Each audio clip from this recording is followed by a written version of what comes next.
What's up, fam? So, fixing retro Xbox S controllers can be a pain, and especially if you have variations of Xbox controllers that are made by Microsoft. And I'm not talking about other branded knockoffs, I'm talking about actual Microsoft controllers. You're gonna find in this video all the different styles. Well, not all of them. I'm only gonna show you two because I compared it to that one and it was wrong compared to another one that I had that matched the stamp on Microsoft. Let's get right into it. I'm gonna show you what's up.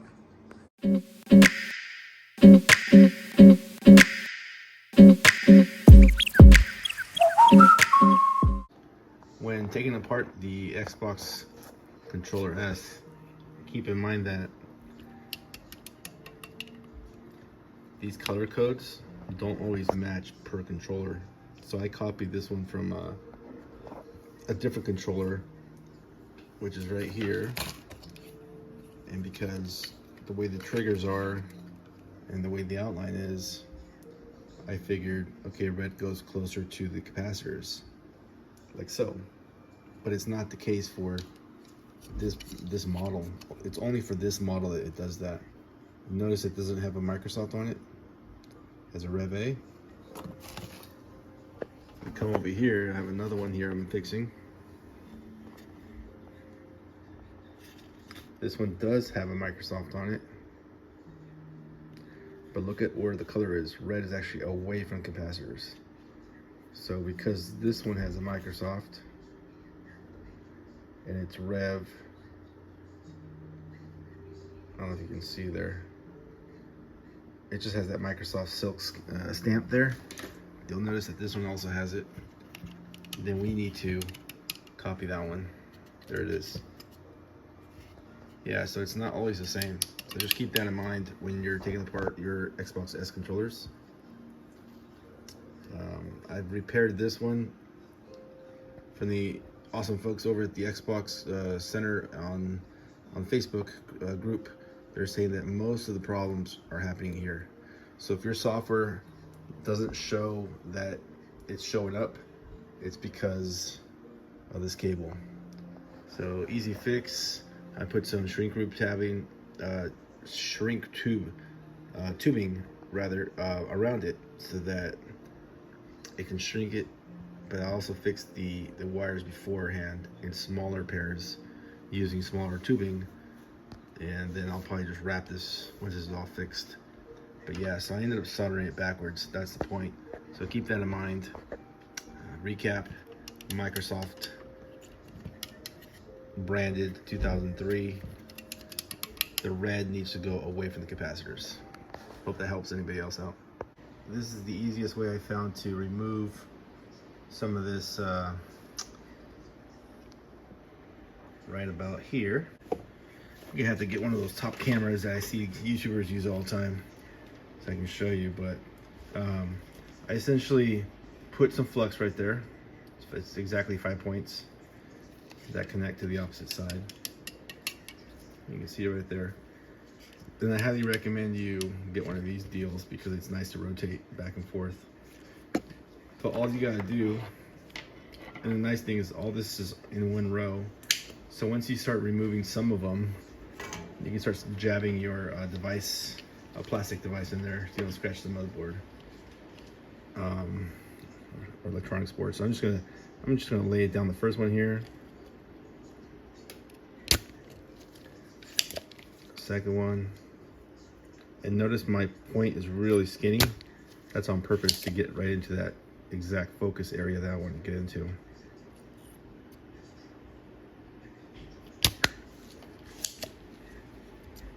I got my temperature set about 400 degrees Celsius.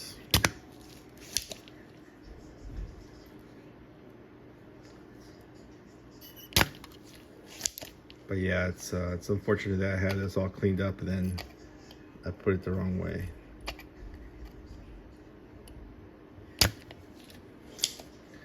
All right, I'll work the other side a little bit. And because, like I said earlier in my other videos, I don't have a gun yet that has a sucker, I have to mount to this way. But once you get like I said, once you get these loosened up,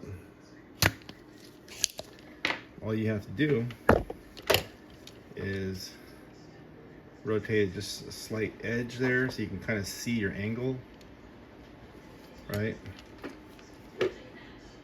And then you start seeing this thing popping out.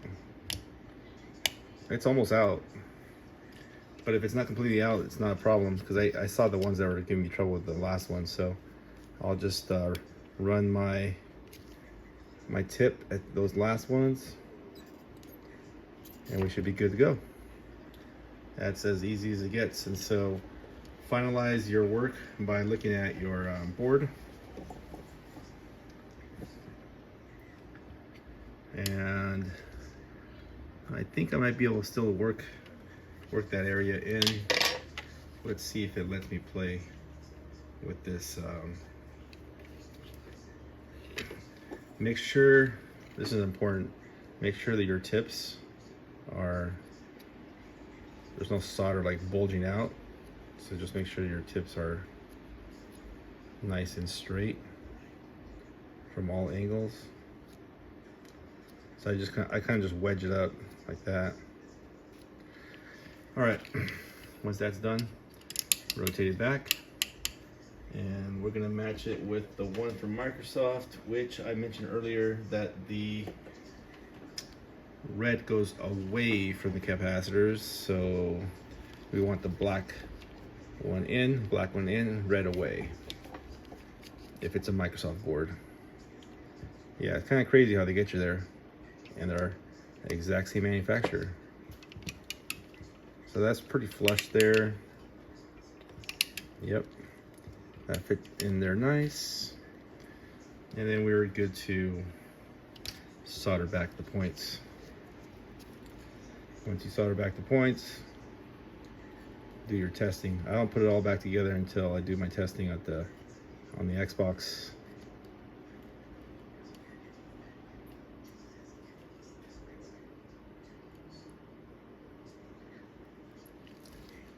The best thing to do is just tap the end of it, of the point, and then it gets hot enough to, all you gotta do is put your solder right under that, and it should just melt right in there.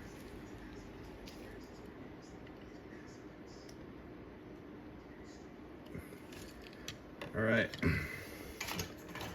Last but not least, clean off your work, your extra flux. Clean it off with some alcohol and a toothbrush. Verify that nothing is connecting. Those all look pretty good. I don't see anything crossing over. Now it's time for the test. I'm gonna take my cable and plug it in. And if I get any activity, that means my solder here worked out. Let me zoom you guys out. Let's plug her in and let's see what happens on the software.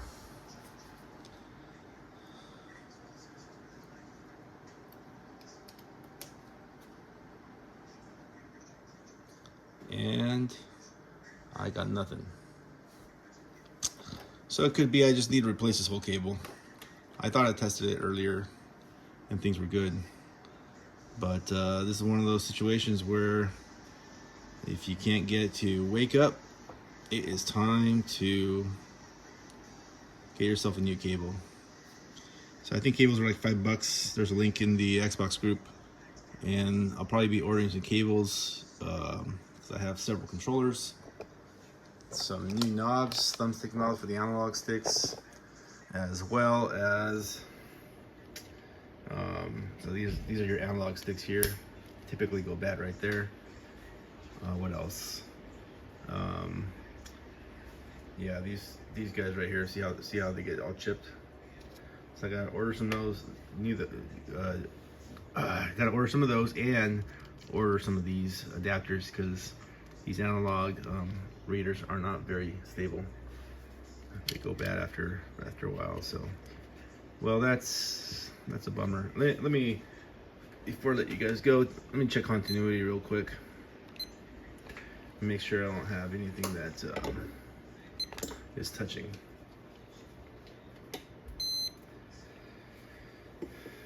So what I like doing is putting my leads on the outside first, which is right here, just touching that outside, and it should match to the one that's close to the end, and the one next to that should also be, yep. And let me check any of these. Okay. So next what I like to do is test the insides, and I believe the light green, if I'm not mistaken, the light green and the light yellow are the two at the very bottom, if I remember correctly from my working one. So I'm gonna check my two at the bottom.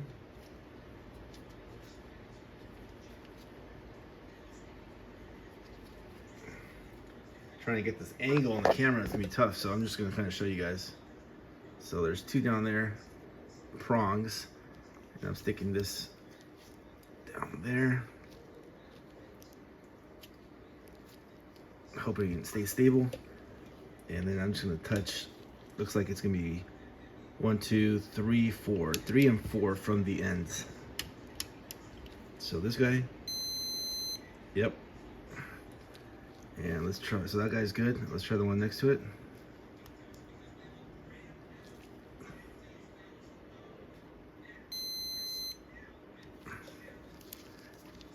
Can't double check here.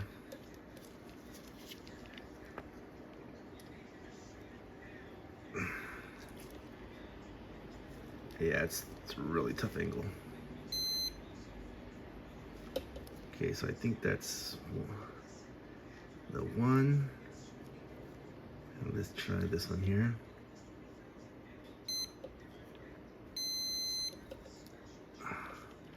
So that's the white one. All right. How about the 3 at the bottom? Let's see what the 3 at the bottom gives us.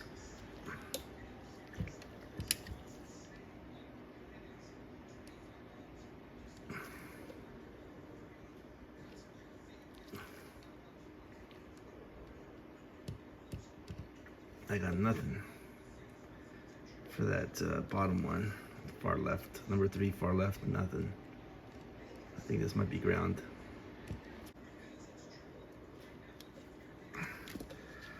Maybe if I get the hands alligator clips, it might make it easier for me to test this. So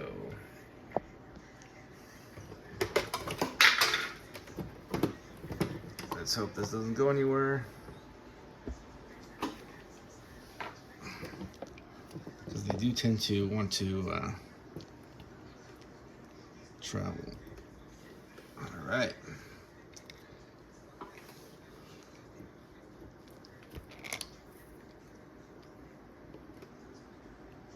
So where's our 3s on top?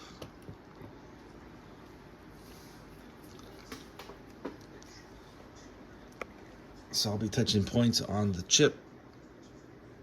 So that's middle.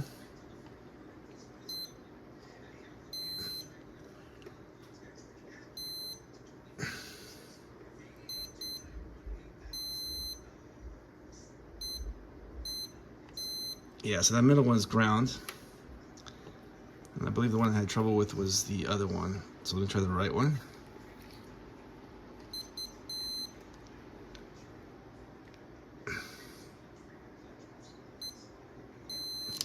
It says 1, 2, 3. 1, 2, 3 is yellow. So yellow is the guy at the top bottom. So does that mean this is white?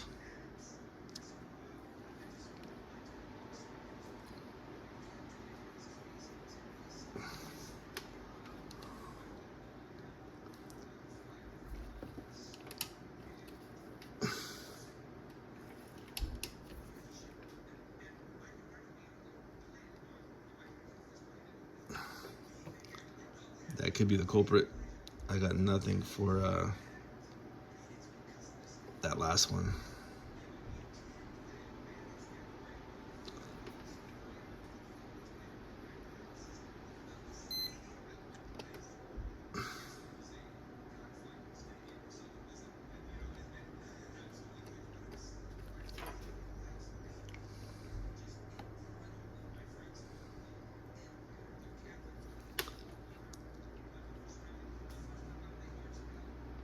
Yep, got nothing.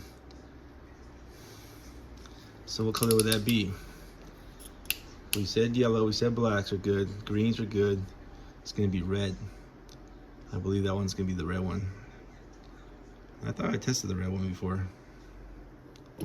So definitely the red one's not giving us any love. So our number 3, top left, is red. I'm also doing this for my memory in the future. So that's 1, which is yellow, I believe, black in the middle, red next to it. Down here we have green and white. Green and white. So with that said, I'll have to further diagnose this cable if I want to dig deeper into the reds, but I think we found the culprit problem. All right, as stubborn as I am, I found the problem. The red was broken. It was just too tight between here and there, so I created a jump wire. I'm gonna heat shrink this, and it's working now. It shows up. So that red must be your 5 volts giving you power, because there is 5 volts coming out of these ports, so that's gonna be my assumption. I haven't checked the voltage, so I'm gonna guess it's 5 volts because that's what's coming out of the, at least for the LEDs when I calculated it.